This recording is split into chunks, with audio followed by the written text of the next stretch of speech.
মানুষ যদি চায় তার আমলটা সঠিক হোক, কবুল হোক, ইখলাস বাড়াক, আর যদি সে চায় আমলটা কবুল হোক, সঠিক হোক, তাহলে সে আরেকটি কাজ করবে, সেটা হলো সুন্নাহ মোতাবেক করা লাগবে। রাসূল সাল্লাল্লাহু আলাইহি ওয়াসাল্লাম যে আমল যেভাবে করেছেন আমরা সে আমল সেভাবে করব। এই যে আমাদের আপনার আসতেছে শবে বরাত, কদিন পরে তো না, মে মাসের কয় তারিখে? এখানে দেখবেন আমাদের দেশে দল বেঁধে আমরা সবে মসজিদে যাচ্ছি। যারা গত 6 মাসে আসে নাই তারাও আসবে, অথবা গত শবে বরাত আইছিল তারা আবার এই শবে বরাত আসবে। মসজিদে লোকারণ্য হয়ে যাবে, লোকজনের জায়গা দেওয়া যাবে, এবং মানুষ মনে করছে এইটা যে কি বিশাল ফজিলত, অনেক বড় সওয়াবের কাজ, আল্লাহ সব গুনাহ ক্ষমা করে দেন। অথচ আমরা সুন্নাত দিকে যদি তাকাই, রাসূল সাল্লাল্লাহু আলাইহি সাল্লামের জীবনে 23 বছর নবুয়তি জীবন গেছে।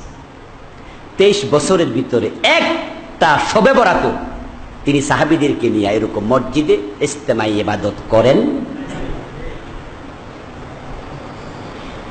আমাদের দেশে এটা চালু হয়েছে, আমরা করছি। এখন যদি আমরা বন্ধ করে দেই, বলি দরকার নাই, তাহলে হাজারো প্রশ্ন উঠবে। তার মাঝে একটা প্রশ্ন খুব মজা লাগে শুনা, সেই প্রশ্নটা হবে, হুজুর এমনি মানুষ নামাজ পড়ে না, তাও এক রাত তো পড়তো, সেটাও মানা করে দিলেন? হুজুর যে গত বছর পড়ছে হে এবার আসছে, তো এবার তো আসছে কমপক্ষে, যদি আপনি এটাও মানা করে দেন তাহলে তো হে এবারও আইলো না। শুনা মনে হয় কথা তো ঠিক, আরে মানা করবো না। আচ্ছা, এবার আমি আপনাকে একটা প্রশ্ন করি, এই বেটা যদি এইবারও না আসে আল্লাহর কি ক্ষতি হইতো? এই বেটা যদি এইবারও না আসে আল্লাহর কি লস? তাহলে আল্লাহর দ্বীনকে আপনি কি মনে করছেন যে আল্লাহকে আপনি হেল্প করছেন, সহযোগিতা করতেছেন? এভাবে 2-4 রাকাত পয়রা মাঝে মাঝে আইসা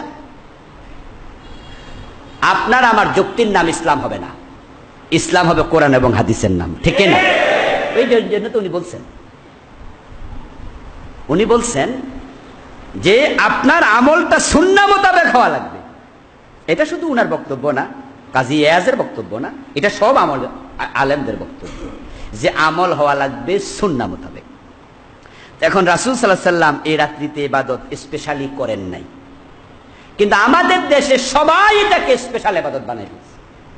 এটা সুন্নাহর বাহিরে চলে যাচ্ছে আমরা।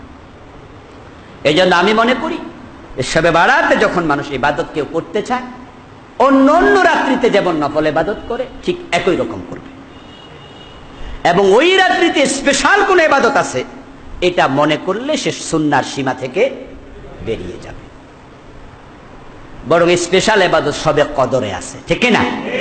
সেটাকে গুরুত্ব বেশি দিন। এখন শবে বরাতে গুরুত্ব দেয় না, শবে কদর গুরুত্ব দিয়া শবে কদরকে কমাই ফেলছে।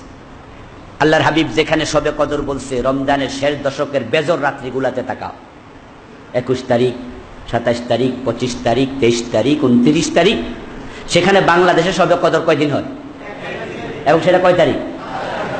আমরা খুঁটা মেরে নিচ্ছি।